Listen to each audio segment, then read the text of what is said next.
inviter tout le monde au Club du Million, mais également des étoiles du mois. Les étoiles du mois, ça veut dire quoi? Bien, c'est les gens qui ont eu les meilleures performances durant le mois. Et ça fait plusieurs mois que tu es déjà avec nous autres, commencé, on pourrait dire de manière proactive depuis le 1er janvier. Hein. Je pense que, en quelque sorte, tu es là depuis le mois de décembre, mais tu as commencé en janvier avec nous autres. Exact. Là, premier. Puis là, ça fait un petit peu plus que 2 mois. Puis, tu dirais-tu que tu as été avec le même rythme que tu vas d'habitude? As-tu été plus vite, moins vite? Comment tu t'es senti dans ton début avec nous autres? Les 2 premiers mois, j'étais vite. Tu sais, je commençais à travailler le 1er janvier pour setter mon année du bon pied.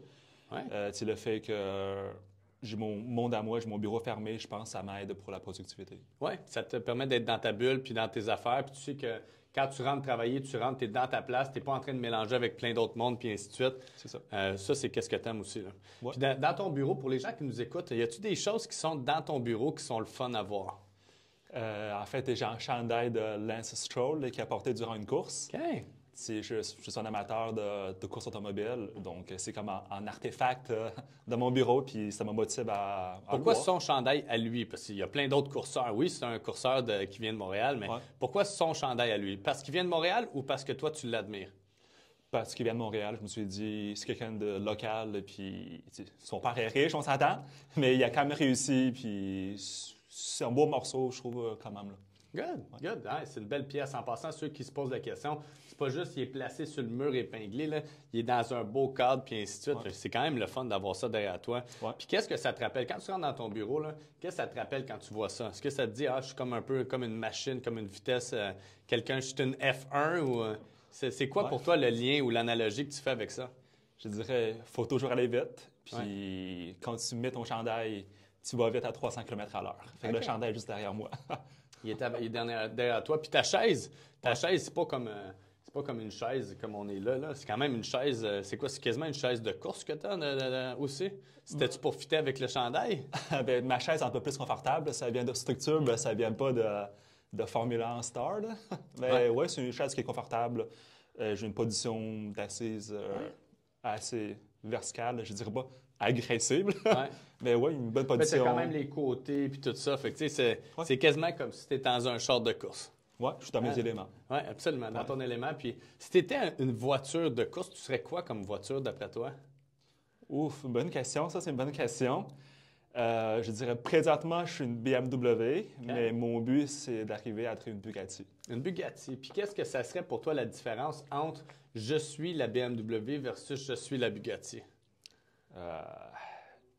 Être unique, être unique, être plus rapide. OK. Donc, plus unique encore que tu l'es déjà, puis plus rapide au final. Parce que pour toi, la rapidité, ça équivaut à quoi? Au succès au final? Plus tu es rapide, plus que tu as de succès? Je pense à certains points, c'est une bonne question aussi, je pense à certains points, je pense que le succès, c'est ta qualité de vie. Puis le niveau à atteindre, c'est pas très haut. Puis je pense à la fin de la journée, c'est être bien dans tes quotidiens. Je pense que c'est ça le plus important. Est-ce que tu veux faire $1 million, mais tu n'as pas de vie, ou tu fais 300 000, avoir une belle qualité de vie? Je pense que la question est vite répondue. Et vite répondu pour toi. Pour toi, c'est la qualité de vie qui compte. Ouais. Parce que oui, tu es capable de réussir, puis en passant, tu réussis très bien. Pour les gens qui nous écoutent, Su, c'est un champion, c'est un gars qui est en action. Puis ce que j'aime de toi, Su, je vais te le dire, c'est que j'aime que tu es au poste. Tu rentres au poste, tu rentres dans ta zone, tu rentres dans ta bulle, dans ton bureau, tu t'installes dans ton char de course, tu te mets les mains sur le volant. Il y a devant lui qui va appeler. Il est au téléphone. Je passe à côté. Je fais un high five où je t'envoie le point, où je fais juste te dire allô, puis tout ça. Puis je sais que tu es dans ta game. Parce que tu fais ce que tu as à faire. Tu rentres, puis tu fais ta job.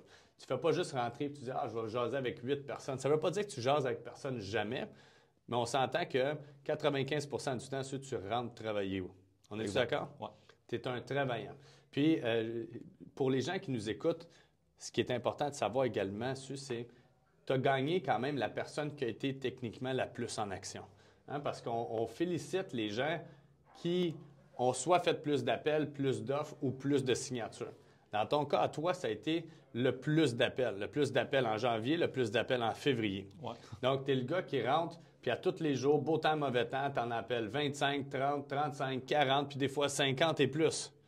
Puis où tu vas chercher ta drive pour dire, hey, à tous les jours, je vais aller le faire, mon 25 à 50. Tous les jours. Beau temps, mauvais temps. Il pleut, il neige, pas grave, 25 à 50. Je dirais, pour être franc, j'aime ça faire des appels. Ouais. Je pense que c'est ça qui me démarque des autres courtiers. Je parle à certaines personnes, ils disent « Ah, j'aime pas ça faire des appels. Ah non, mais moi, j'aime ça, de vrai. J'aime ça parler aux gens. J'aime ça comme avoir des challenges parce que chaque cas ou chaque personne est différente, chaque dossier est différent. Fait que j'aime ça avoir une vie qui change au quotidien, comme au Formule 1. Chaque curve est différente. La curve est là, mais ça se peut qu'il y ait une voiture en avant, il y a une voiture en arrière. Puis chaque seconde, c'est différent. Fait que c'est similaire, mais différent. OK. Ouais. Puis tu fais référence, dans le fond, à une Formule 1 ou à la course. Est-ce que tu vas voir la Formule 1 quand elle est à Montréal? C'est important pour toi? Je suis allé voir 2 fois. OK. C'est correct. C'est impressionnant, mais après 2 fois, c'est correct. Puis l'année passée, j'ai fait un petit camp de course de Porsche. C'était intéressant, oui. Puis tu l'as fait plus à l'été ou sur neige? L'été. OK, à l'été. Sur track à Canadian Tire Racetrack à Ontario. Puis c'était le fun? C'était nice. Ouais. Puis qu'est-ce que tu chauffais à ce moment-là? Une 911 4S. Ah, nice. 911 4S, c'est quand même une belle voiture, ça. Quelle année? De l'année. Il y avait De l'année. 50 000, il y avait 50 km au compteur. Fait que brand new. Brand new, imagine. Ouais. Puis là, en avant, j'imagine qu'il vous disait un petit peu comment se placer, puis ainsi de suite. C'est quoi le moment fort de cette course-là pour toi? Dans le fond, c'est un peu du lapin, fait que j'étais tellement proche de la voiture en avant, je suis à 0,1 seconde de rentrer sur lui, fait qu'il fallait que je sois concentré. Je pense à la concentration absolue, comme tu penses à rien d'autre, et il y a juste ça devant toi, la concentration. Oui. Puis je pense, on peut ramener ça au travail ici, puis je pense que pour les gens qui nous écoutent, c'est important de garder ça en tête.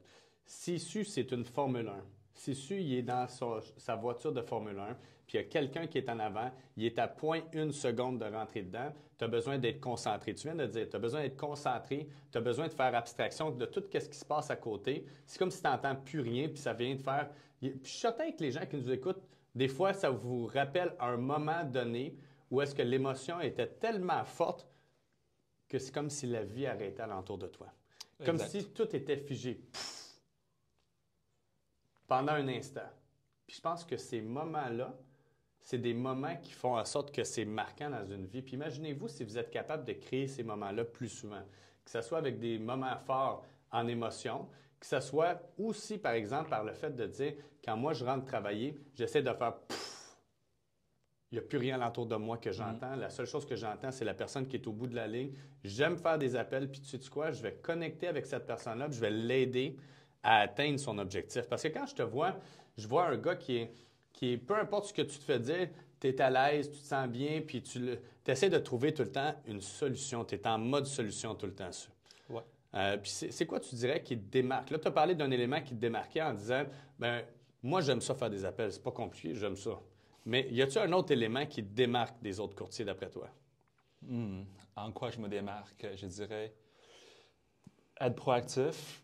Qu'est-ce qui me démarque? C'est sincèrement, j'aime mon travail. Ouais. J'aime ce que je fais, puis je suis bon dans ce que je fais. Je pense que l'important, c'est qu'il faut que tu aimes ce que tu fais. Puis quand tu aimes ce que tu fais, le reste, ça vient après. Tu vas trouver des solutions, tu vas trouver du temps, tu vas trouver le reste. Oui, je pense que c'est tout en lien un avec l'autre. Puis tu m'as également partagé sur pour les gens qui nous écoutent, je pense, les gens ils se disent peut-être, est-ce que tu es Montréalais? Est-ce que tu viens de l'extérieur? Mais non, j'ai entendu dire que tu as grandi à Québec. Oui, c'est ça. Quand même, hein? Mis à part ça, je suis né en Chine. Donc, en fait, je suis venu à Montréal. Mais tu es quand même un peu bronzé. Là. Je savais pas que les Chinois étaient bronzés.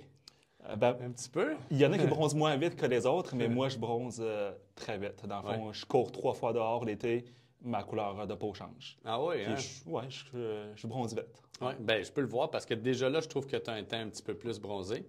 Puis, on est juste en début de saison, là, dis-toi. Imagine tantôt, ça va être quelque chose. Ouais. Puis les gens, est-ce que tout le monde, quand ils te voient, ils te disent, ils commencent-tu à parler en chinois? Mettons, tu rencontres un Chinois devant toi. Est-ce que lui, il sait tout de suite que tu es Chinois ou il ne sait pas d'habitude?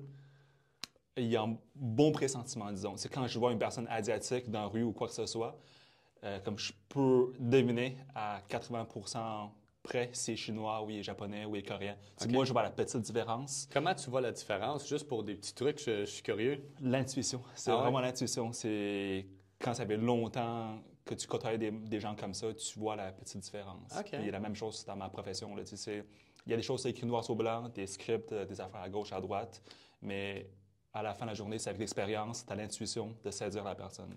Oui. Puis je pense que ça, c'est un autre bon point pour les gens qui nous écoutent aussi. L'intuition, c'est quelque chose qui fait en sorte que tu réussis. Puis je pense que tu as raison sur ce point-là. Puis dis-moi, tu as dit que tu es né en Chine, tu es venu par la suite à Québec. Tu es venu à quel âge, sais-tu? 11 ans. 11 ans. 11 ans, on a atterri à Montréal. On a resté 8 mois à Montréal. Après ça, on est parti à Québec. Fait que j'ai grandi à Québec, secondaire, cégep, université. Puis c'est l'amour qui m'a amené à Montréal. Ah ouais, hein? Ouais. Puis en quelque sorte, là, tu es arrivé à 11 ans. Tu arrives à 11 ans, là. Puis juste pour que j'essaie de bien comprendre puis me mettre un petit peu dans tes souliers, tu arrives à 11 ans. Quand tu arrives, tu parles-tu français, tu parles-tu anglais, tu parles quoi? Un peu d'anglais, 0 français, puis mandarin. Puis là, tu arrives à Montréal, puis là, tes parents décident, tu sais quoi, on s'en va à Québec. Puis là, tu t'en vas à Québec, puis on s'entend qu'à Québec, on parle encore plus français qu'à Montréal. Oui, le français est plus français, puis le pourcentage est plus élevé aussi. Exact. Puis là, tu parles pas. Donc, comment tu fais? Comment tu as fait pour justement passer? Est-ce que tu avais quelqu'un pour t'aider à apprendre le français? T'avais-tu un tuteur? Tu prenais-tu des cours? Comment ça fonctionne quand tu arrives ici comme ça? Bon, je te dirais, j'avais une classe d'accueil, si j'ai appris un peu la base, mais où est-ce que j'ai appris le plus, sincèrement, c'est comme tu te pitches dans la piscine, puis tu apprends à nager par toi-même. OK. En fait, j'étais chanceux parce que j'étais jeune, fait que j'apprenais plus facilement. Mais oui, je dirais que quand ton environnement est tous francophone, tu apprends plus vite. Plus vite. Ça va vite. Puis je pense que la parallèle que je peux donner, c'est quand tu es dans un environnement de performance, tous tes collègues travaillent fort, c'est pas mal soit à 100 que toi, tu vas être à leur niveau. Fait que l'environnement, ça aide. Comme on dit souvent, tu vas être la moyenne des 5 personnes autour de toi. Toi, tu dis, regarde, si on me pitch dans le milieu des 5 personnes, ils parlent tous français, ça va aller vite, tu vas parler français. Ouais. Parce que la première fois que je t'ai vu, j'aurais pas pu savoir. J'aurais pas pu savoir, un, tu viens de où? Deux, tu parles français aussi bien que moi. Là. Je dis, il est québécois, là, ouais. Mais en réalité, je veux dire, tu as eu un bagage, un passé, de l'expérience de vie que moi, j'aurais jamais. Je veux dire, grandir 10 ans en Chine, c'est avec une culture qui est différente aussi. Est-ce que tu trouves qu'il y a des choses que toi, tu ramènes de ça? As-tu soit des expériences de vie ou des choses que tu dis, bien moi, ce que j'ai fait en grandissant les 10 premières années de ma vie, j'ai gardé ça de la Chine. Y a-t-il quelque chose que tu dirais que tu as gardé et que tu as amené ici? Oui, bonne question. Je dirais l'éthique de travail. Si je voyais mes parents travailler peut-être 60 à 80 heures par semaine souvent, et puis l'été passé, décembre passé, il y a 3 mois, je suis retourné en Chine, puis j'ai vu à quel point le monde il travaille fort. Je pense que le monde il fait du 9-9-6, comme on appelle en Chine. Dans le fond, qu'est-ce que ça veut dire? Ils font de 9h du matin à 9h du soir, 6 jours semaine. C'est comme le standard. Fait que je suis comme ici, on fait 40 heures par semaine. Là-bas, il fait du 50-60 heures comme le standard. Fait que là, ça m'a permis de voir qu'il y a du monde qui travaille plus fort, puis sont capables de faire ça, puis moi aussi, je suis sûrement capable de faire ça aussi. Oui, absolument. Donc, tu dirais que l'éthique de travail, c'est quelque chose que tu retiens puis que tu gardes de tes années en Chine, là. Je pense que oui. C'est quelque chose. Si j'aime ça voyager à toutes les années, je fais un pays différent. Ouais. Puis en voyant d'autres cultures, tu essaies d'amener des points forts de leur culture à ici. Oui, bien, je suis d'accord avec toi là-dessus. Je pense qu'au final, quand moi aussi je voyage, j'essaie de voir qu'est-ce que les gens ils se démarquent à l'endroit où est-ce que je suis. Parce que je pense que chaque endroit, chaque environnement, puis on peut voir des petits groupes, mais on peut voir aussi que certaines personnes, dans la culture, ils ont une façon de faire. Parce qu'on est tous un peu différents, mais on est tous similaires également. Si je reviens, moi, j'ai été au Qatar pendant la Coupe du Monde, puis là-bas, je voyais, il y a des choses qui sont tellement différentes. C'est vraiment à l'opposé sur certaines choses, mais ils excellent sur d'autres choses. Fait que là, je disais, comment ils excellent là-dessus, puis nous autres, on n'excelle pas là-dessus. Puis là, je disais, comment je peux ramener quelque chose vers mes habitudes de vie? Comment je peux amener mon standard de vie à un autre niveau? Puis moi, quand je voyage, c'est un petit peu ça. Soit je me détends, soit je veux ramener une affaire vers moi pour dire, ça, cet élément-là, ça m'aide soit dans ma vision, soit dans mon éthique de travail, soit dans mes standards de vie. Tu fais-tu un petit peu la même chose? Oui, je dirais l'habitude, c'est très important parce que peu importe le succès que tu as, à quel niveau, le tout vient de tes 24 heures. Fait que si jamais tu es en 24 heures solide, tu sais quoi faire, tu as ta routine, puis le succès, ça va sûrement venir. Puis, je dirais, j'écoute beaucoup de podcasts à propos des biographies des gens qui ont réussi. Puis, j'essaie de retenir les points qui sortent le plus souvent. Fait que je dirais, les habitudes, c'est comme des cartes. C'est comme au poker. Tu as peut-être, 5 cartes dans tes mains. Fait que si tu as une nouvelle habitude qui est bonne, fait que tu prends l'habitude, fait qu'il faut t'en jeter une qui est pas bonne. Fait que tu essaies de garder un bon paquet de jeux. Oui, absolument, absolument. C'est une belle analogie. En terminant, pour les gens qui nous écoutent, j'aimerais juste te dire, je suis content que tu es là. Je suis fier que tu sois là. Et ce que je peux dire également aux gens qui nous écoutent, pour moi, ce que je vois de toi, c'est que je vois quelqu'un qui a une belle éthique de travail. Puis je pense que pour réussir à un autre niveau, ça commence par l'éthique de travail. Puis je pense que les gens comme toi, qui réussissent à bien canaliser leur énergie, qui font comme quand ils sont dans une Formule 1 où est-ce que tout le reste s'immobilise, puis que tu es concentré vers où est-ce que tu t'en vas, sans faire abstraction que, regarde, il y a peut-être un char qui va s'amener là, c'est pas grave. Moi, je focus, je m'en vais là. Ouais. Je pense qu'en gardant cette énergie-là, tu vas atteindre tous les résultats que tu vas aller chercher. Puis si les gens nous écoutent dans le but justement de choisir un courtier immobilier, bien, si vous aimeriez un courtier immobilier qui est une Formule 1, qui est rapide comme une Formule 1, qui a une éthique du travail incontestable, bien, vous l'avez la bonne personne. Il est ici. Il est là pour vous, puis vous lui envoyez un message texte, vous l'appelez ou vous lui envoyez un courriel, puis il va être capable d'être aussi rapide qu'une Formule 1 pour vous aider dans votre projet, pour l'achat ou pour la vente d'une propriété. Merci d'avoir été là avec moi. Merci, JP. Ça fait plaisir. Merci.